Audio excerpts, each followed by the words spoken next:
అందరికీ నమస్కారం. మీరు వినబోతున్న కథ నీ చేత నేనని 61వ భాగం. నందుకి కళ్ళు తిరగటంతో జానకమ్మకి అనుమానంగా అనిపించి మరుసటి రోజు డాక్టర్ చెకప్ కోసం ఆసుపత్రికి పంపిస్తుంది అభిని, నందుని.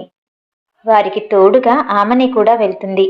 నందు దగ్గర వివరాలు తీసుకుని టెస్టుల కోసమని బెడ్ మీద పడుకోమన్నారు డాక్టర్. అభి బయటే ఉండిపోయాడు. అల్ట్రాసౌండ్ స్కాన్ చేశాక అభిని పిలిచి ఎదురుగా ఉన్న స్క్రీన్ని చూపిస్తూ నందుని, ఆమనిని కూడా అటు చూడమని చెప్పింది. చిన్నగా గింజంత ఆకారం మసక మసకగా కనపడుతుంది. గుండె చప్పుడు వినమన్నట్టు సైగ చేసింది. ఆ చప్పుడు వినగానే ఆనందంగా ముఖాలు చూసుకున్నారు ముగ్గురు.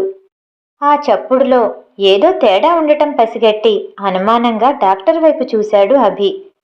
మీ అనుమానం కరెక్టే మిస్టర్ అభి, మీకు ట్విన్స్ పుట్టబోతున్నారు. ట్విన్సా అని ఆశ్చర్యంగా అడుగుతూ లోలోన మిక్కిలి ఆనందం చెందుతూ ఉన్నాడు అభి. ఆమని గురించైతే చెప్పనవసరం లేదు. నేల మీద నిలబడలేనంత ఆనందాన్ని అనుభవిస్తుంది. ఈ రోజుకి మీకు 7 వారాలు పూర్తయ్యాయి. ఫీటస్ గ్రోత్ కూడా చాలా బాగుంది అని చెప్పి మందుల లిస్ట్ ఇచ్చి అన్ని జాగ్రత్తలు చెప్పి పంపారు డాక్టర్. ముగ్గురు ఇంటికి చేరుకోగానే నందు ఆనందంగా పరిగెత్తినట్టు వెళ్ళి అంజికి తన విషయం చెప్పింది. అంజీ నాకు ముందే తెలుసు అన్నట్టు చప్పట్లు కొడుతూ సంతోషించింది. జానకమ్మకి, బిందుకి విషయం తెలియడంతోనే ఎంతో సంతోషించి లక్ష్మి వాళ్ళకి, బాలుకి, జైకి కూడా విషయం చేరేశారు. తండ్రికి కూడా చెప్పాలని ఉన్నా అన్నయ్య చెప్తే బాగుంటుందని ఆలోచించింది బిందు. అమ్మా, ఇంకెవరికైనా చెప్పాలా అడిగింది బిందు. ఆ నాన్నకి ఫోన్ చేస్తే బాగుంటుందేమో బిందు చెప్పింది ఆమని. అవును కాని అమ్మా, అది అన్నయ్య చెప్తే బాగుంటుంది కదా అంటూ అభి వంక చూసింది. చెప్పాలనే ఉంది చిన్ని, కానీ ఆయన నోరు జారి ఏమైనా దూషిస్తే భరించే శక్తి నాకు లేదు అంటూ వడివడిగా గదిలోకి వెళ్ళిపోయాడు. వాడన్నది నిజమే చిన్ని, తెలిసి ఇంకా పుట్టని పిల్లల్ని ఆయనతో తిట్టించలేను, వదిలే అని భారంగా చెప్పింది ఆమెని. అలాగే అన్నట్టు నిట్టూర్చి నందు పక్కన కూర్చుంది చిన్ని. కొడుకు తలుపుకొచ్చి మౌనంగా తన గదికి వెళ్ళిపోయింది జానకమ్మ. నందు తల్లి కాబోతుందన్న ఆనందాన్ని పూజారి గారి కుటుంబంతో పంచుకొని పెద్దమ్మగారు ఆశపడినట్టు పుట్టింటిసారి తమ స్వశక్తితో చిన్నమ్మకి పట్టుకెళ్లాలని ఉవ్విళ్ళూరింది లక్ష్మి. మంచి రోజు చూడమని పూజారి గారిని అడిగాడు భీముడు. ఆయన కళ్ళు మూసుకొని లెక్కలేసుకుని 7వ నెల మొదలయ్యాక తీసుకెళ్లమని, అప్పుడే శ్రీమంతం కూడా జరిపించమని చెప్పారు. ఈలోపు పార్థు ట్రైనింగ్ కూడా పూర్తవుతుంది. ఆ సమయాన్నే ఖాయం చేసుకున్నారు. నందు 5వ నెలలో అడుగుపెట్టగానే బాలు, సారికల కొడుకు శౌర్య మొదటి పుట్టినరోజు వచ్చింది. పుట్టినరోజు ఫంక్షన్కి నందుని తప్ప మిగతా అందర్నీ తీసుకుని వాళ్ళింటికెళ్ళాడు అభి. ఆఫీస్ నుండి డైరెక్ట్గా అటొస్తానని చెప్పింది నందు. వీళ్లకన్నా ముందే అక్కడికొచ్చి కూర్చున్నాడు చక్రధర్. భార్య, పిల్లల్ని చూసి చాలా రోజులు అయ్యేసరికి మనసులో వాళ్ల మీద బెంగగా ఉన్నా అది బయట పెట్టడానికి తన అహంకారం అడ్డొచ్చింది. వాళ్ళని చూడాలన్న ఆతృతని మనసులోనే దాచేసుకున్నాడు. అందరితో మాట్లాడుతూ మధ్యలో ప్రధాన ద్వారం వైపు చూస్తూ ఉన్నాడు చక్రధర్. ముద్దులొలికేలా ఉన్న మనవడినెత్తుకొని అందరికీ పరిచయం చేస్తూ సందడిగా తిరుగుతున్నాడు మధుకర్. ఈలోపు హాల్లోకి ఎంటర్ అయ్యాడు అభి తన కుటుంబ సభ్యులతో కలిసి. వాళ్ళకి ఎదురెళ్లాడు బాలు. చక్రధర్ ఎవరినీ పలకరించకుండా తన కూతురు బిందుని మాత్రం చిన్ని అంటూ దగ్గరికెళ్లి హత్తుకున్నాడు. ఇంతలో నందు హాల్లోకి అడుగుపెట్టింది. ఆమె రావడం చూసి ఎదురెళ్లాడు అభి. ఎవరో విఐపి వచ్చినట్టు అందరి చూపులు ఆమె వైపుకి తిరిగేసరికి అసంకల్పితంగా ఆమెను చూశాడు చక్రధర్. మనిషిని చూడగానే గర్భిణి అని అర్థమవుతుంది. ఒక్క సెకన్ ఆమె తల్లి మీదున్న ద్వేషం మర్చిపోయాడు. కొడుకు తండ్రి అవుతున్నాడనే సంతోషం ముఖంలోకి చేరింది చక్రధర్కి. తండ్రి తమ వైపే దొంగచూపులు చూస్తున్నాడని గ్రహించి ఆయనకి తెలియచేయాలనే ఉద్దేశంతో, శౌరి, ఇంకొక్క 4 నెలలాగరా, నీకోసం నీ అత్త ఒకేసారి 2 ఫ్రెండ్స్ని ఇస్తుంది అని గట్టిగా బాలు కొడుకు శౌర్యకి చెప్పాడు. ఇద్దరా అంటే కవలలా? ఆ మాట చాలా సంతోషాన్నిస్తుంటే తనలో తనే ఆనందపడిపోయాడు చక్రధర్. అలా పుట్టినరోజు వేడుకని ఎవరి సంతోషంలో వాళ్ళు జరుపుకున్నారు. నందుకిప్పుడు 6వ నెల నిండుతుంది. మధ్యాహ్న భోజన సమయంలో నందు బాగోగులు కనుక్కోవడానికి ఫోన్ చేశాడు పార్థు. పార్దు అని పిలవడంతోనే వదినా అంటూ పక్కకి చేరిపోయింది బిందు. వీడియో కాల్లో కనిపిస్తున్న పార్దుని ఇష్టంగా చూసుకుంటూ, ఏం పార్దు, ఎంత బిజీగా ఉంటే మాత్రం ఒక్కసారి కూడా నాకు ఫోన్ చేయకూడదా అని అతనితో వాదులాటకి దిగింది. ట్రైనింగ్లో టైం కుదరట్లేదు బిందు, నీకు తెలిసిందే కదా అని అబద్ధపు కారణం చెప్పేశాడు పార్దు. అక్కతో మాట్లాడాలి బిందు, 1 నిమిషం అక్కకివ్వు అనగానే ముద్దబ్బాయ్ అని విసుక్కుంటూ నందుకి ఫోన్ ఇచ్చింది. పార్దు మళ్ళీ ఎప్పుడు వీడియో కాల్ చేస్తాడో తెలియదు కాబట్టి నందు పక్కనే కూర్చొని ఫోన్లో కనిపిస్తున్న అతన్ని చూస్తూ ఉండిపోయింది. బిందుకి పార్దు మీదున్న అభిప్రాయం ఏంటో అర్థమైన నందు తమ్ముడితో మాట్లాడే వరకు విషయం బయట కనడం మంచిది కాదని మనసులోనే దాచేసుకుంది. చెప్పు పార్దు, ఇంకేంటి విశేషాలు అని అడిగింది. అక్క, నీకు శ్రీమంతం జరిపించాలని అమ్మ వాళ్ళు అక్కడికి వస్తున్నారు కదా, ఆ రోజుకి నేను అక్కడే ఉంటాను, నాకు పోస్టింగ్ కూడా అక్కడే ఇచ్చారు అని అసలు విషయం చెప్పాడు. నందు కంటే ముందే అవునా పార్దు అంటూ సంబరంగా అరిచింది బిందు. ఆమె సంతోషం చూసేసరికి కళ్ళు మెరిశాయి పార్దుకి. పార్దు వస్తున్నాడని తనలో తనే నవ్వేసుకుంటూ తన గది వైపుకి పరిగెత్తింది బిందు. ఉంటా అక్క అంటూ జాగ్రత్తలు చెప్పి ఫోన్ పెట్టేశాడు. పార్దు వస్తున్నాడనే మాట వినగానే మునుపటి చలాకీతనం తిరిగొచ్చినట్టు పరుగులు పెడుతుంది బిందు. పార్దు అంటే చిన్నికింతిష్టమా అని అనుకుంది.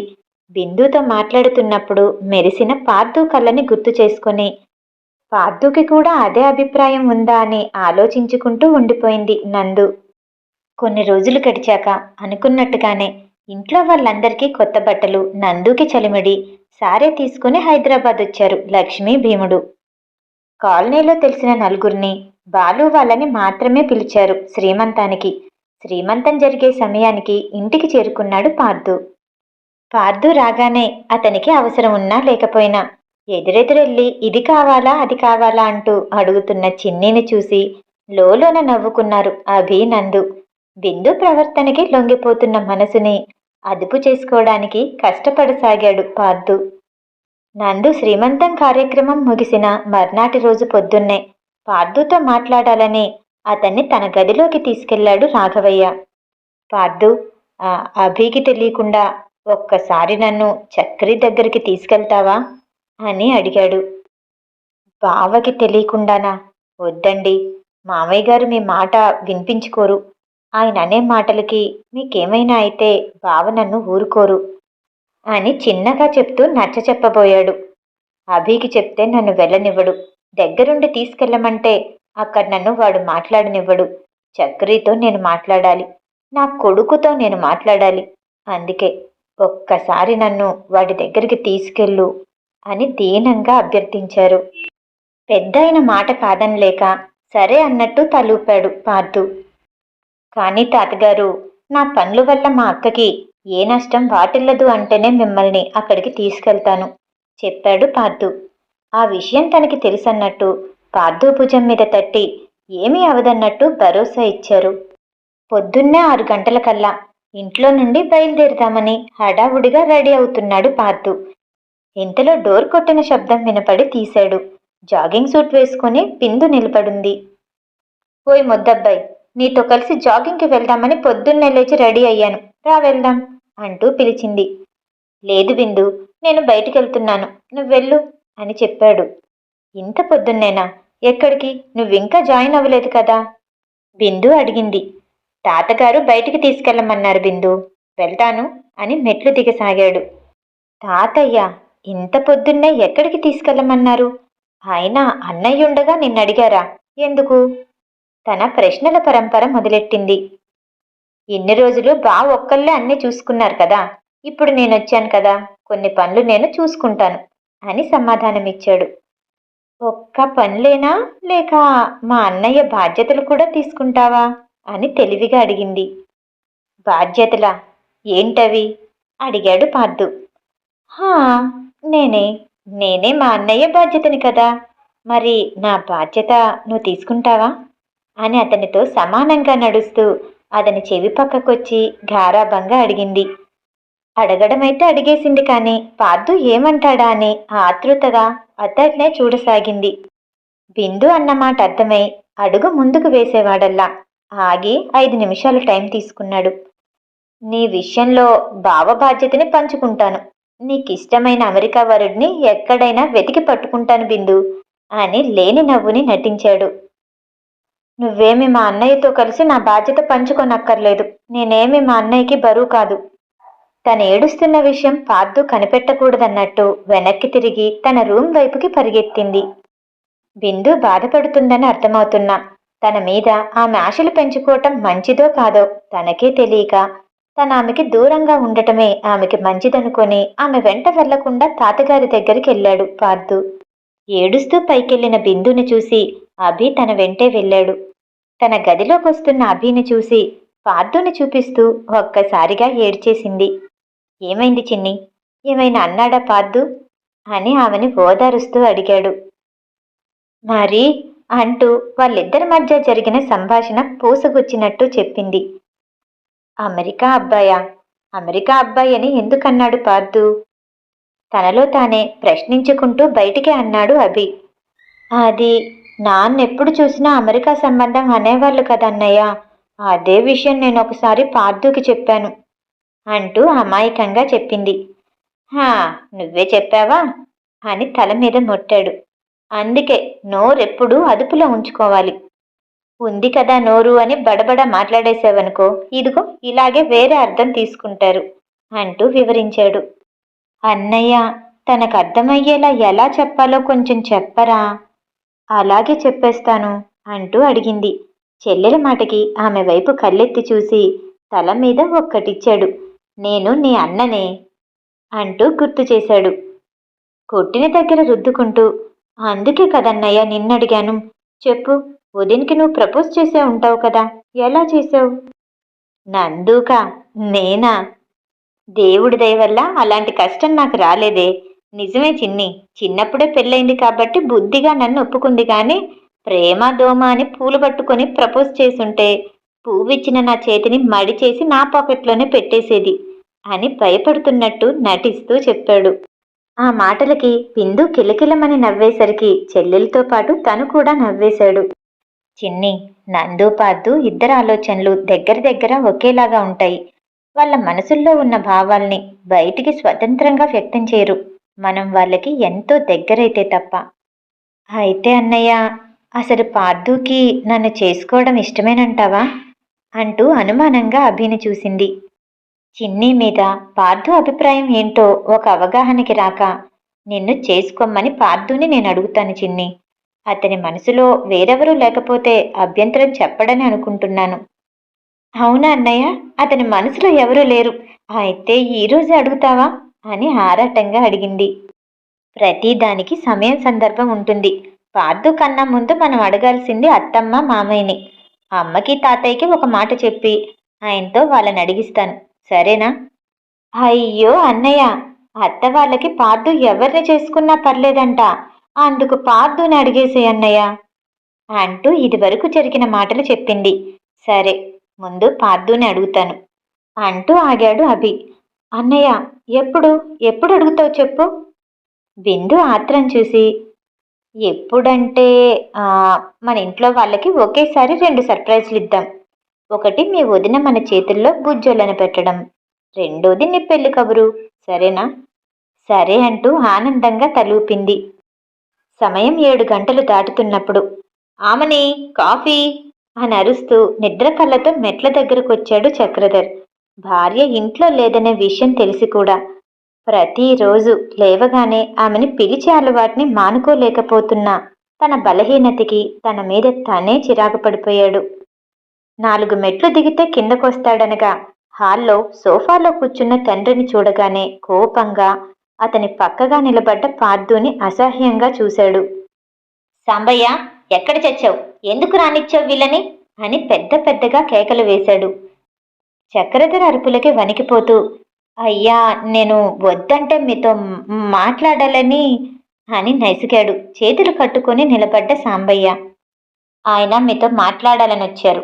ఒక్క 10 నిమిషాలు ఏం చెప్తారో వినండి సార్ అని మర్యాదిచ్చి చెప్పాడు పార్దు.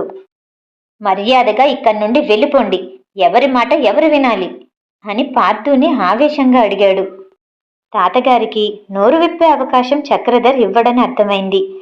చుట్టూ చూసి విసురుగా చక్రధర్ మీదకి వెళ్ళాడు పార్థు. పార్థు మీదకి రాగానే తనకేం జరిగిందో అర్థం కానట్టు స్తబ్దుగా అయిపోయాడు చక్రధర్.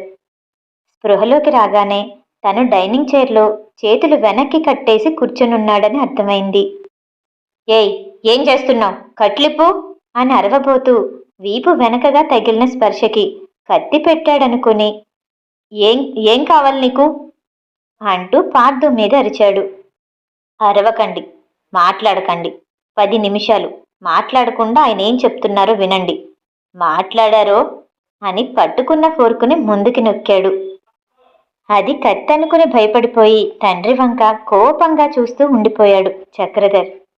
దగ్గరికి రాబోతున్న సాంబయ్యని, వంటగదిలో నిలబడి వీళ్ళని చూస్తున్న రాములమ్మని గదిలో పెట్టి గొల్లెం పెట్టి మాట్లాడమన్నట్టు తాతగారి వైపు చూశాడు. చక్రధర్ని ప్రేమగా చూస్తూ దగ్గరకొచ్చాడు రాఘవయ్య.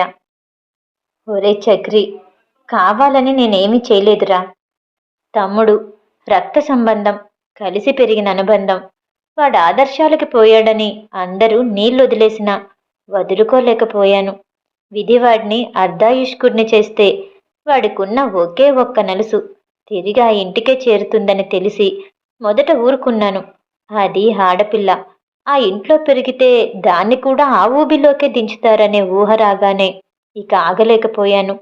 వాళ్ళు దాన్నివ్వడానికి ధర కట్టారు. మధ్యతరగతి వాడిని కదా, ఉన్న పలానా అంత డబ్బు ఎక్కడి నుండి తేగలను?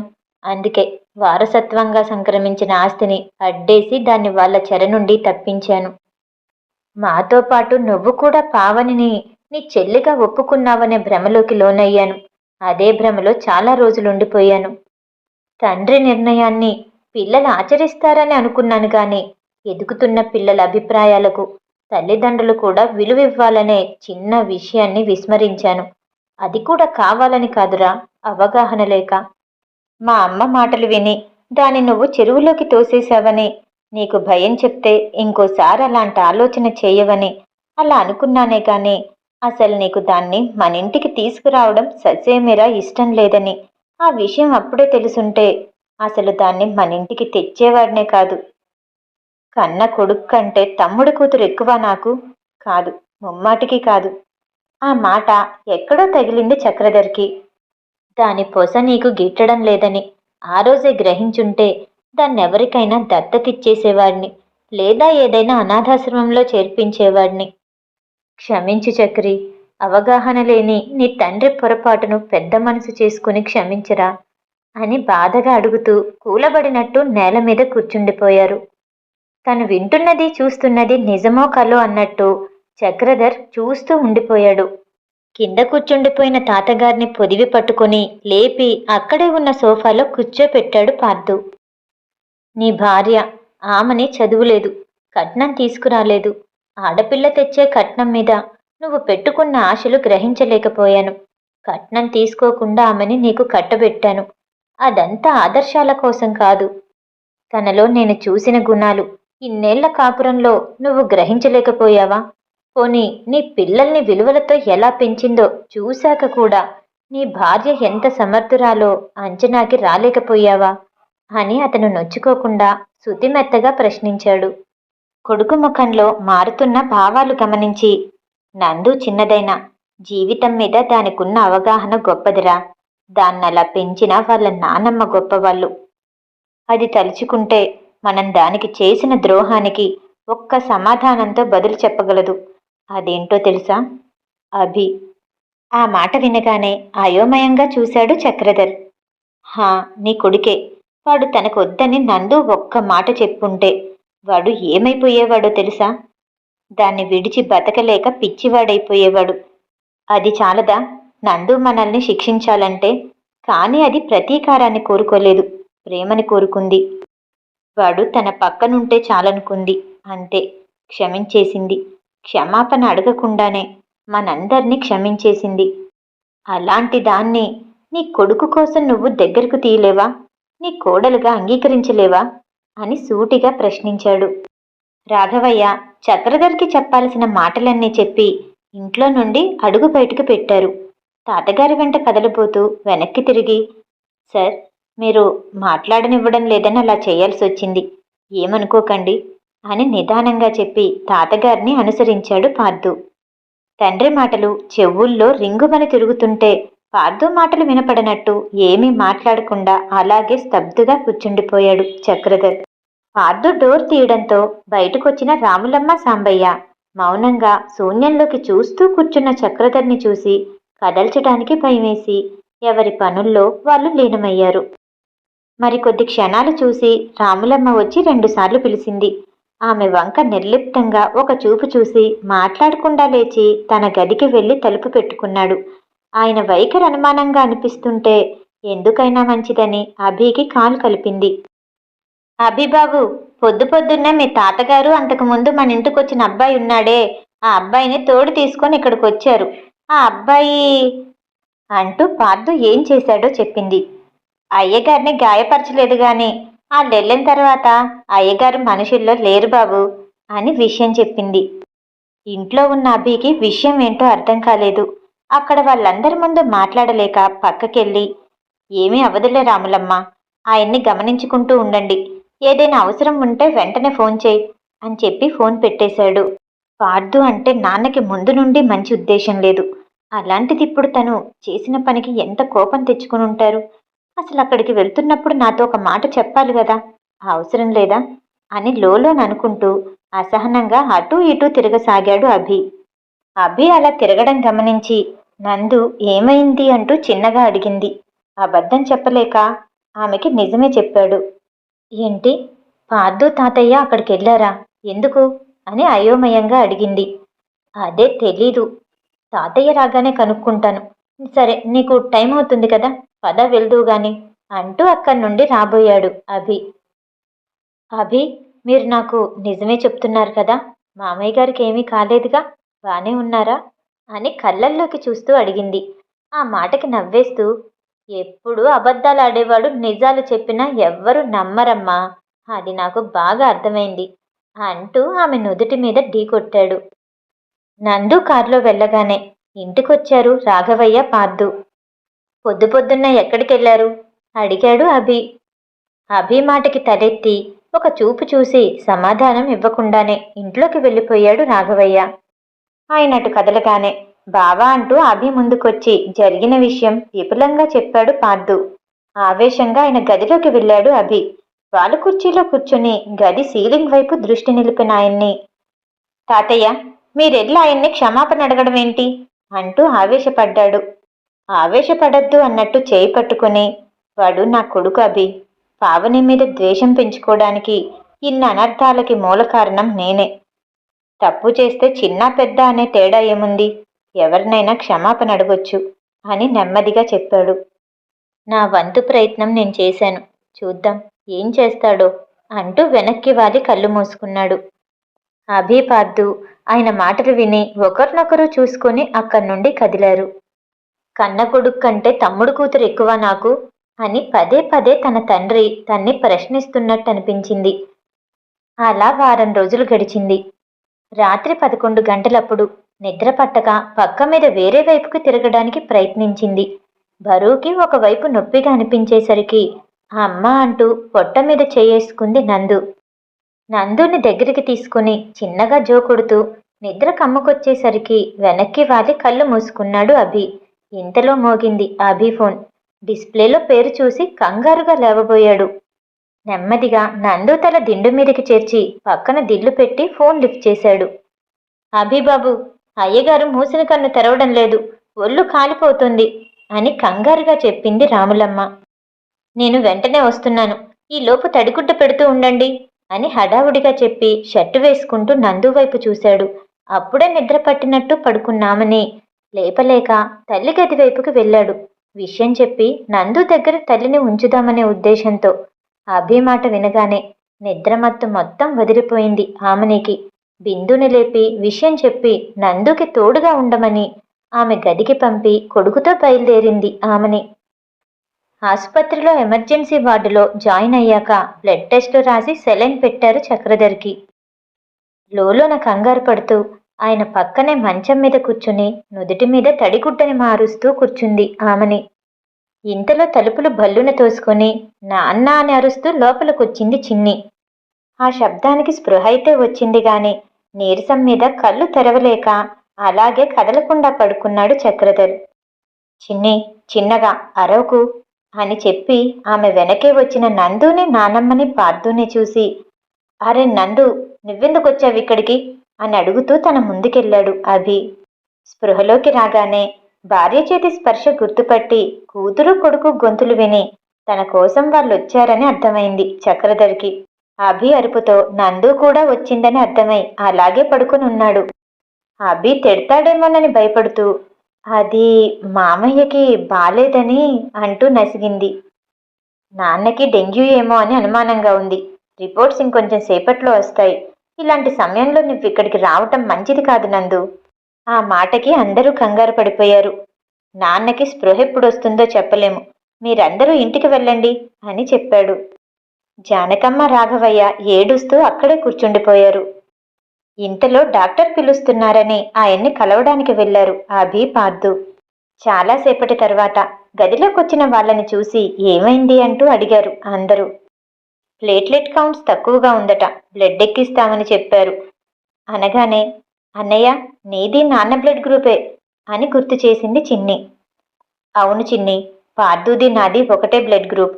ఇద్దరిది కావాలన్నారు, అందుకే ఇద్దరం ఇచ్చొస్తున్నాం చెప్పాడు అభి. తండ్రి మాటలు మనసులో పెట్టుకోకుండా అవసరం వచ్చినప్పుడు ముందుకొచ్చిన పార్థుని అపురూపంగా చూసుకుంది చిన్ని.